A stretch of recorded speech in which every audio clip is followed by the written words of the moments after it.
All right. All of these things that I was saying we have to do now for all of the Zooming and everything. Let's get rid of the glare in my glasses, all the extra buttons.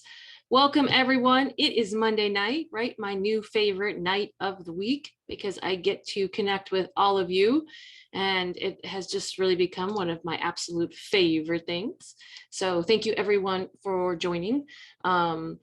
For those of you who are new, the reason that we get together on Monday nights is because I was led to start sharing some of the things I teach my clients or insights that I get to help the people around me and myself. So for those of you who don't know me, I am an intuitive life coach, animal consultant, psychic medium, intuitive mentor, and my passion is helping people and animals. And thank you so, so much for joining. And I just realized that I normally have my drink and I didn't get that yet. I was doing a couple other things right before. So hopefully I won't get super thirsty.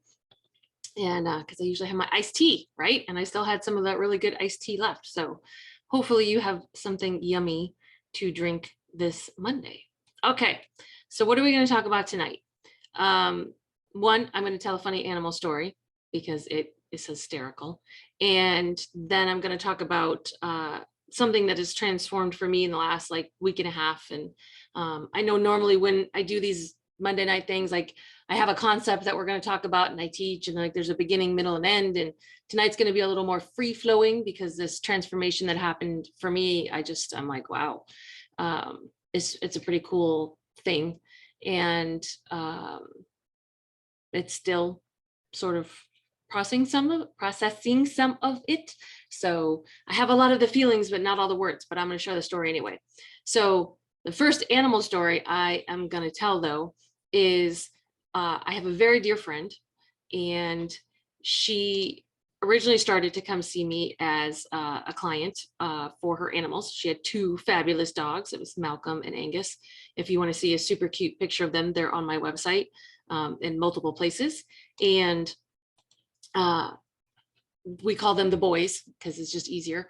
And these two dogs changed my life, you know, even getting to meet them. And they just bring so much joy and they crack me up all of the time. So they have transitioned, and that is, you know, the client friend. At the time, she came to me a few months before that happened to gather some information about the dogs and how they were doing and, you know, what their wishes were and that sort of thing. And it really was a session like I'd never had before because these two dogs are just phenomenal.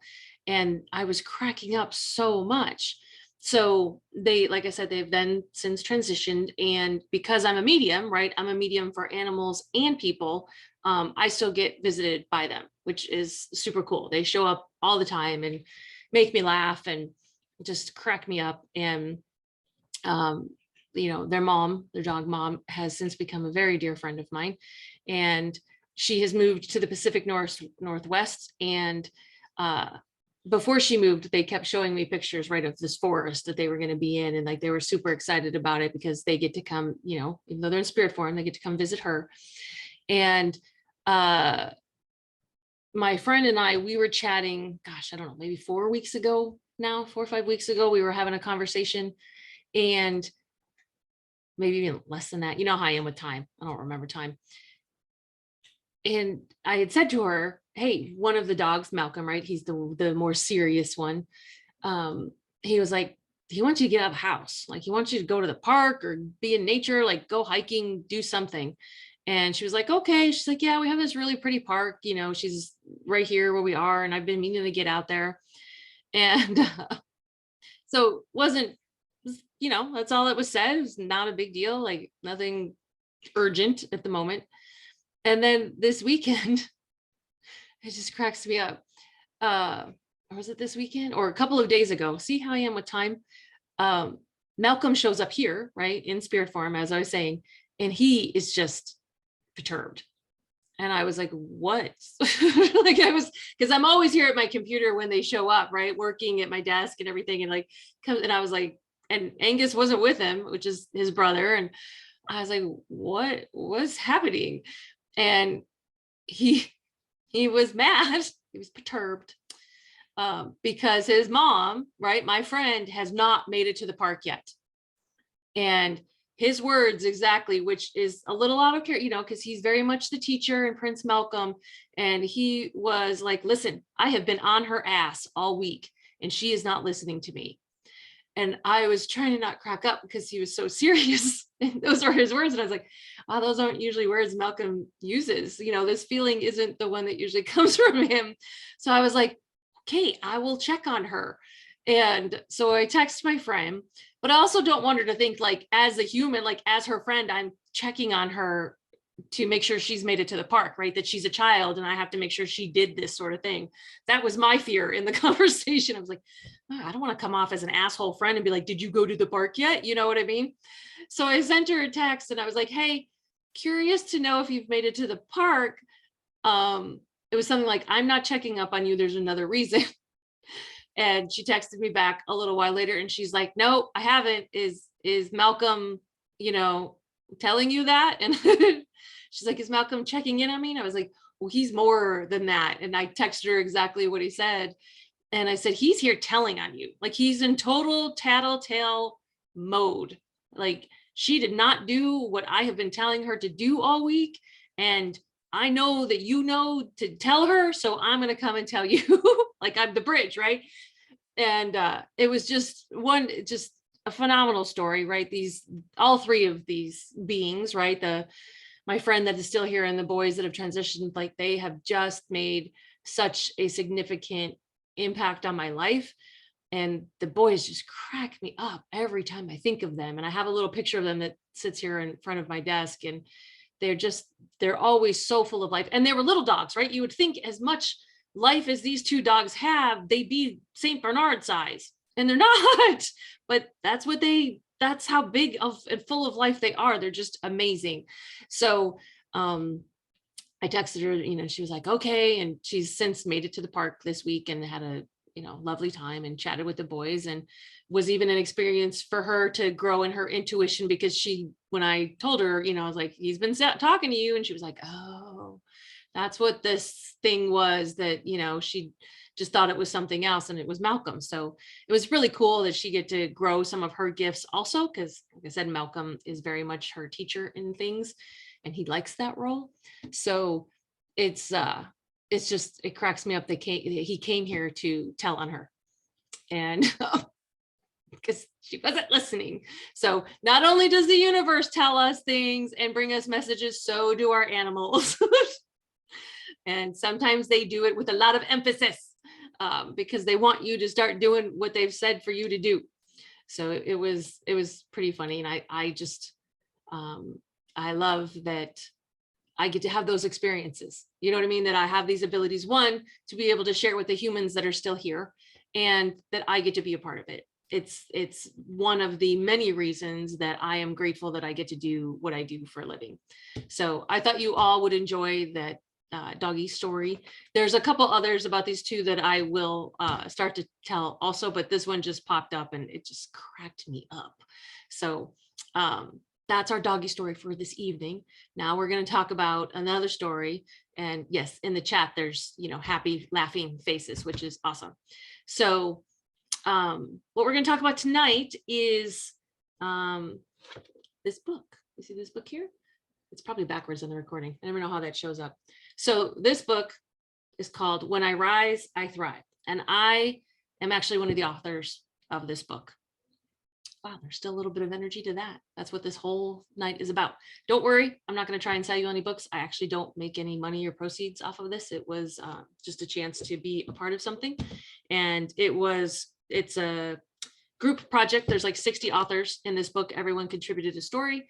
And it was compiled by the publishers at As You Wish Publishing, which is created by Todd and Kira Schaefer here in Phoenix. They're amazing people. They started their own publishing company. And this was one of their earlier books that they did. And I got to be a part of it. And it became a best-selling book in like, I don't know, 10 plus categories. It was crazy.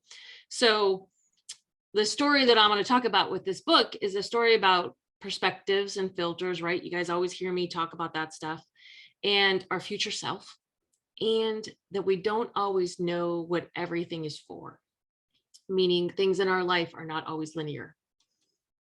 I'm not gonna lie, I wish I had my iced tea. So, okay. So like I said, some of this is I'm trying to remember, like I still had the feelings, but it's been 4 years ago that this book happened. So my memory is pretty crappy from getting hit in the head a lot. So how this book came about is, like I said, the publishers put out a call, right, to all their friends, clients, family members, acquaintances, whatever they did. I knew them personally, as well as some of my close friends were, very close friends with them. So we all knew about that this book was happening. And my friends at the time were like, you need to be a part of this. And I was like, no, I don't. Like it was a definite no. Like there was no part in this where I was like, oh yeah, this is something I want to do. And it was just funny because I was like, no. And one of the challenges with this book that I'll probably say again later is that not challenges as being a writer of it, because I'd never written anything. I mean, I'd done scientific stuff, right, as biologist, like I'd written that way, but nothing ever like this. But it was only 600 words to tell your whole transformational story, because this is a book about transformation. If you don't know how big 600 words is, it's basically a large paragraph. Like it's like this big. It's not very big to write an entire transformational story, right? Whole books are written about those. So never being a writer, and I write pretty succinct anyway, especially back then, because I was still, in the zone of scientific writing, which is not very flowery and, flourishing and a lot of adjectives and that sort of thing. It was hard, but there was no place in my world that this was a yes. And then, and particularly, there was a lot of stuff going on in my life at that time where I was like, but it came to the deadline of saying yes to being an author in this book. And it was the day before. And I was still like, and the universe was like, oh, but you're gonna, and I was like, oh, no, I'm not. And the universe was like, oh, but you are. And it got really uncomfortable for me that last day. And then I finally said yes. Like I emailed them and I was like, I want to be a part of this. And, I paid whatever the charge was for me to be a part of it. It wasn't very much. And I was like, oh no, I said yes. Sometimes that's all that's required, is to just say yes, right? Is to just make the choice. But as humans, and you guys have heard me talk about this a lot, like we want to see the next steps before we say yes. We want to see step 1 through 5 before we say yes to step 1, because we like to know what's coming. The universe doesn't always give us that, because if we see some of the, step 3 might be a little challenging, and we're like, nope, I'm not doing it. So I said yes. And then, because this was such a massive, I get that maybe, for other people, this might not be as big a deal or whatever, but for me, this was going to be the first time that I ever did something this public, right? Like this is out in the world. This wasn't just one of my classes that I was doing, or, private session with a client, or even like one of my group events where I do readings. Like this is out in the world, and like forever, right? It's in print form. So that was a big, that was a big mountain for me to even try and wrap my brain around. And what also was happening is the people that were around me at the time, my inner circle at that time, there was a lot of inner turmoil that was going on. And what had happened is I was surrounded by people who were talking the talk, but not walking the walk, or walking the talk, whatever that saying is, right? They were saying that they're spiritual and they're into transformation and personal growth, and they're making all these changes in their life. And the truth is that they weren't. And that was really confusing for me at the time, because I was like, well, but you're not. And one of my specific abilities is that's how it shows up. I can track people, and I know how far they're wanting to go. And I know when the energy and what they want isn't matching their actions. And it's a very, what's the word? Like X-ray vision, kind of like the way I see things. And people aren't always comfortable with that. Like my clients love it, right? Because we get to all the stuff, but other people in the world, they feel a little naked around it sometimes. Like even today, I like meet people and they're like, oh my God, don't read my thoughts. And I'm like, don't worry, I'm not gonna. Like, it's challenging enough sometimes to feel people's emotions. I don't want to know what you're thinking in there. Like, it still comes in, but I don't ever actively walk around somewhere going, oh, I want to know people's thoughts. Mm-mm. So, but I had all this around me and I had such inner turmoil around it that I was like, I don't, I knew things weren't matching, but then it meant, you know, was I at a place of saying goodbye to all of these friends, and they were friends I had made, and it was my inner circle, and then I was going to be alone because I was divorced, for years at this point. And there was just a lot. And I knew that what was going to come out in this story, like I had that feeling in my chest of like, when I start to talk, stuff's going to come out. And I had such fear that then the people around me would then know that I know that they're out of alignment. And there's no judgment about them at all. Like, please understand that, like, we just weren't a match anymore. And I was trying to find my way through that. But they were going to then know, right? Because I never said that to people. I never say, oh, well, your actions don't match your words. And, because nobody asks and they're not my clients. And, but they were going to know that I knew. And what did that actually mean? So all of that was going on at the same time. The universe was like, you need to be part of this book. And I was like, it was extremely traumatic for me. I'm not going to lie. It was not pretty. I don't know what other writers look like, but it was not pretty. And then when it came down to the time to write the story, right, I was like, okay, signed up for it. Then you had so many weeks to write it. And I sat down and I literally was not allowed to leave the house for 2 days. Like, every time I would go to the door to run away, right? Like, I'm not writing this. I would get sick. I would get nauseous. And so I was like, dang it, which that's how the universe, guides me and directs me, is my health, because I work so hard to get it back, right? That if I'm about to do something that makes me sick, I shut it down. I don't do it. There's no if, and, or buts. My people pleaser doesn't even get to kick in. It's an automatic done. And so I'm grateful for it, but sometimes it's a little rough. And it has to be there because I'm very hard-headed. So I was trying to write this story. And it took 2 days. There was crying, there was yelling, there was negotiating, there was tantrums, there was moments of like, oh, I kind of like the way this feels, and then a tantrum again. So it's so funny to look back on now, where I'm like reminiscing, sitting in my room writing this, and it just cracks me up when you look at yourself, when you look back and you're like, what are you doing? It didn't have to be like that, but it did in that moment. And here's why: because it was a massive transformation that was happening for me, but I didn't know it at the time. And so the thing is that's how I then viewed this book. Like, I never talked about it. The book published, we did some marketing about it. I was in a book club at the time, and the lovely women, we read it that month for book club, which was so sweet that everyone read this whole book. And but after that, I never talked about it. And because I didn't think it was very good. Like, I didn't like the story that I wrote. I was like, this is the worst story ever. And because of all of that feeling around it, like, I know that time period, and that's how I saw the story. And I was like, I don't want to relive that. I don't want to look back at that. Why would I tell people that I was a part of something and then they're going to see this horrible, like this terribly written story? And so 4 years, you know what I mean? Like, I never talked about it. So what has happened, as the universe often does, I hope this is making sense. Like I said, it's still a little, going on and trying to remember parts of it. So I hope it's making sense in the storytelling here. About a week and a half ago, I got the awareness, right, an intuitive hit to make a social media post about this book. And I was like, what the fuck? I was like, are you kidding me? That's no, that's not happening. No.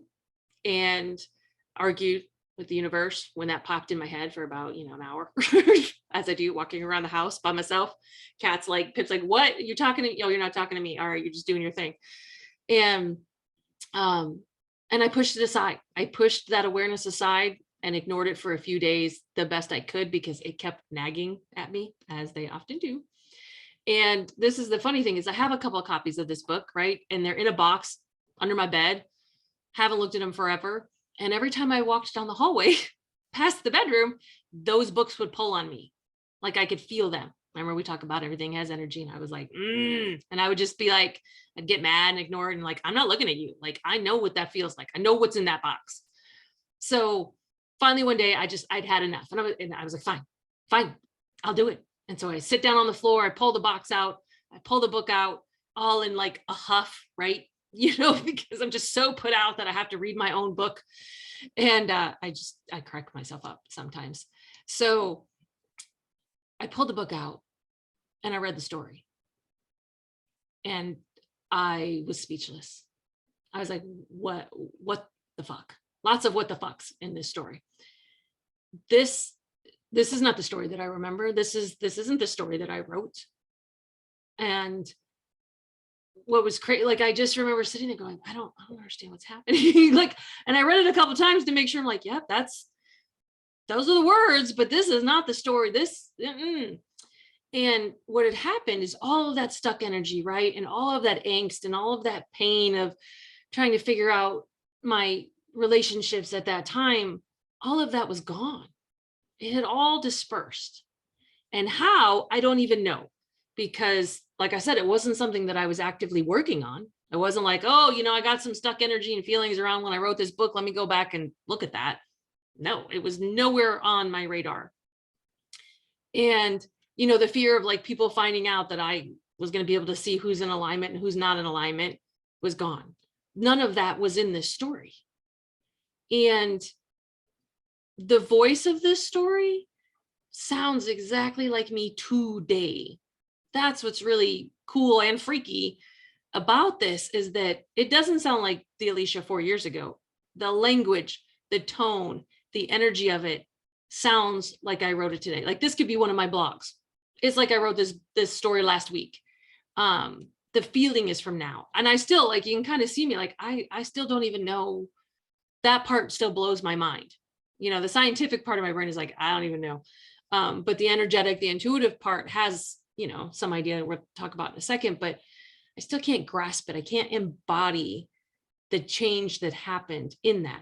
One, I think probably because I didn't actively do it, right? I'm such a doer, that this happened all by itself.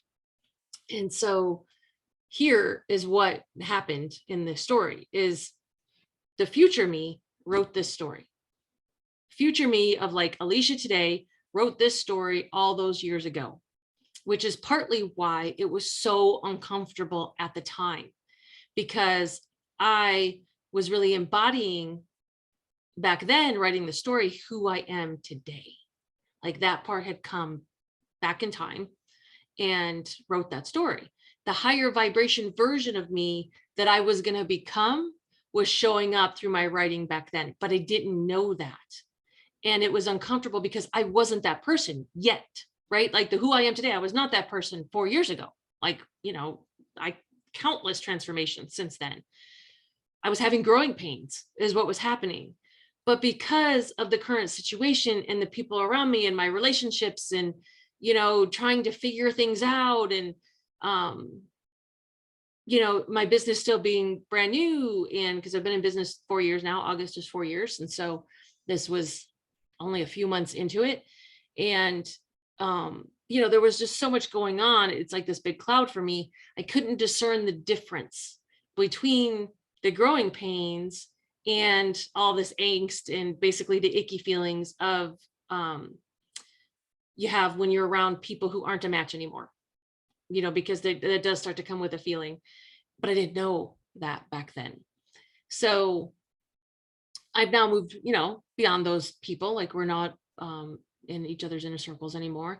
And how it feels is that I can see clearer, right? Like the cloud of all of that is gone, and has been good for a long time. But it's like, that's what was happening in that process. It was like so immersive and it felt cloudy because there was so many energies that weren't a match for me.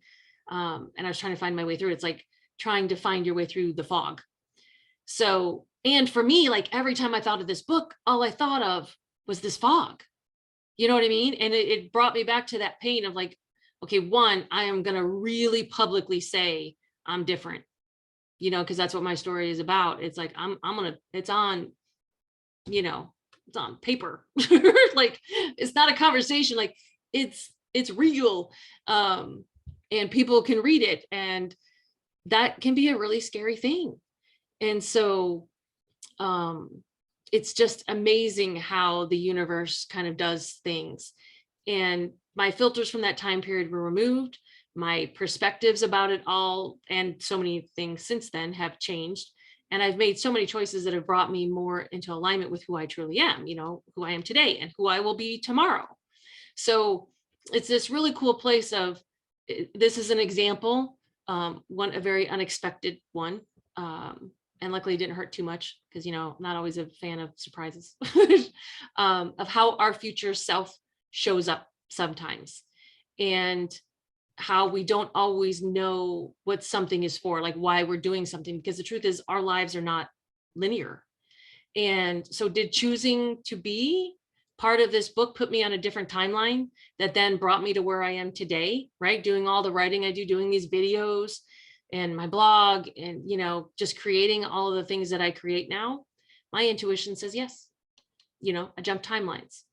And what I've realized in the last week and a half, 2 weeks, through this process, and is still processing in my brain, is that I was never willing to receive from this book.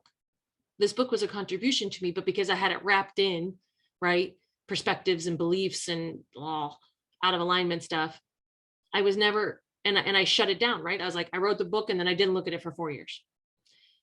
I was not willing to receive everything that this book did and can still contribute to me.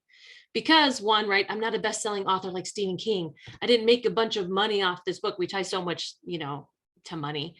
And so in my mind, it doesn't count. But this book has contributed to me in so many ways. I now can see, back then I couldn't, right? Because now I know I've jumped timelines, and you know, I think the book's the energy when I'm talking about this, right? It's the energy of this creation that will continue to contribute to me in some way. Because it's not by accident that 4 years later, the universe is like, look, you need to go look at that, pull it out from underneath the bed, right? That's not by accident that stuff just happens. So whether it's just to unstick the energy that was stuck in this book for myself or whatever, I don't know. It's been very healing and transformation. Like I said, things aren't linear, so we don't ever know what something's for until like the rest of the puzzle pieces pop in. And so we'll wait and see what shows up. But I've noticed that, like, I wasn't willing to receive from this book. And so that's something that I've been letting process and think about, you know, for the last week or so, like, oh, what were the amazing things? Because, you know, we always go, oh, we only want to count the positive things, right? Well, even though this was traumatic for me to write this, right? Those 2 days of the tantruming, that was still a contribution also. Like, this whole process of writing was a contribution to me. And walking through it, you know, and doing it and getting stronger, right? Walking through doing this book made me stronger in ways that I probably don't even know yet. Or it's the ways that now have showed up in how I write now and the things that I do in these events. And but I wasn't ever willing to receive it. I shut it out and I was like, nope. You know, I was like, you suck. I don't even want to look at you. So that energy is unstuck now. And I have such a completely different feeling about this book. And the cool thing is I realized that the energy was stuck and I was still sort of judging myself, I guess is the words. This is sort of just flowing out right now, of who I was back then. Like, why was it so hard for you? And, you know, it could have been easier to write this. And why were those people still in your lives? You knew better. You know what I mean? And it's like, there's always a process. And so I got to see that I was still judging this book and judging the version of Alicia who wrote this book. And that's gone now also. So like I said, this book is contributing to me in many, many ways. And it's been very cool. That one actually makes me a little emotional where I'm like, oh, I didn't even realize till I'm talking to you guys right now that that's what I was doing. Because you know, in the ego mind, it's like, oh, was it you know, whatever you determined success. And all I had tied to this was pain. And it's like, no, this was a success. I did it. You know, like, it's a success from the point that I chose yes. regardless of whatever came after the fact that I stepped onto that path and I said yes makes it a success. So as I've said, we don't always know what something's for. Things aren't linear. I wish they were. God, I would be so much happier if things were linear in my world, but the universe just doesn't work that way. So thank you all for listening to my transformation story about my transformation story. It's so funny. And thank you. People have been very kind in the chat saying thanks for sharing this. Once again, it's, always divinely guided, because I think it was Friday or Saturday. And I was like, it's almost Monday. Like, what am I going to talk about? Sometimes the ideas come earlier in the week. Sometimes they get a little later. I get a little panicky and I'm like, you know what, it's going to come up. And then I'm like, I asked the universe, I'm like, what am I going to talk about? And then it wanders in through my brain. And that's how this week's blog that's coming up that I've been writing also, because I was like, what am I going to, and it was like, oh, this one. Oh, all right. So it's that place of trusting. We all still, it's still a challenge for those of us that do this every day, that trusting ourselves and trusting the universe. And you just never know what can happen. So thank you all for listening and sharing this experience with me. Like I said, still contributing to me even this tonight. So that's all for tonight's Monday night version of Insights with Alicia. If this resonated with you and people that you'd like to share this video with, it'll be uploaded to YouTube tonight under Alicia Sweezer, my channel. The link, as I say, all these links that I'm going to talk about, they're all in the event listing. If you like stuff like this, if you want to learn more, sign up for my blog. This is all kinds of stuff that I talk about on there. Links in the website or in the event info, or check out my website, whoknewhealing.com. I've been working on it a lot, designing new designs and all kinds of stuff. I think you'll like it. Tons of info on there for you. Trying to answer every question you could possibly think of. And thank you to everyone who donated to my cosmic tip jar. It's, once again, I get to practice receiving, and it allows me to create more things like this evening. Anyone who feels led to do so, PayPal link in the event listing. And as always, if anything I talked about tonight makes you want to learn more, shift something for yourself, reach out, book a session, schedule a discovery call, and let's see what we can create for you. And if there's ever anything you guys want me to talk about, email me, send me a message and be like, hey, this is an idea or a concept that I'd love to know your thoughts on. Always looking for ideas. So thank you everyone for showing up tonight and being a part of this for me. It meant a lot. And I will see you all next Monday. Have a fabulous, fabulous week. All right. Bye, everyone.